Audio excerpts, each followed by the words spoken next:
I often hear people say, I'm choosing my mental health, or they'll say I'm prioritizing my mental health. And the context in which I hear the statement being uttered is when people are leaving relationships which they render toxic, or friendships which they think don't serve them anymore. However, I do believe that prioritizing one's mental health involves a lot of things, and not taking away from the fact that leaving a toxic relationship is part of that, but I want you to be aware that when you say I'm prioritizing my mental health, you also need to consider other areas of your life, and not only the part where you're leaving the relationship only, right?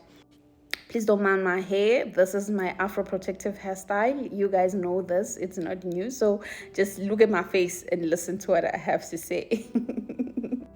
Anyway, so prioritizing one's mental health also has to do or involves letting go of beliefs or changing certain beliefs.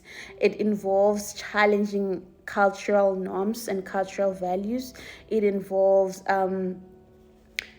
cognitive restructuring. This would look like probably changing narratives that you've built around certain life experiences, to from negative ones to positive ones, or from ones that don't serve you to ones that will put your heart and your mind at ease, right?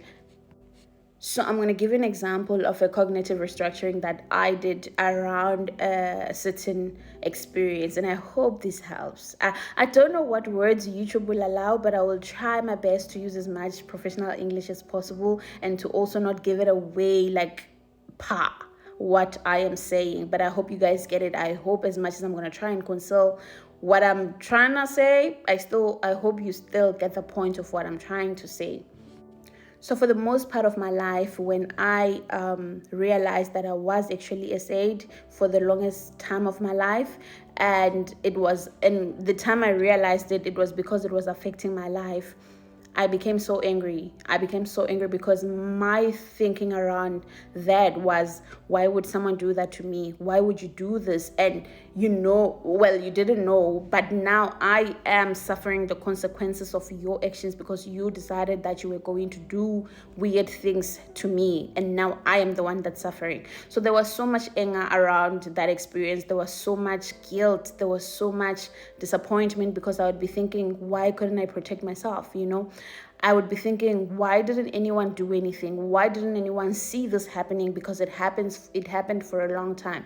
So for a very long time, when I would go into that space, I would feel so much anger. I would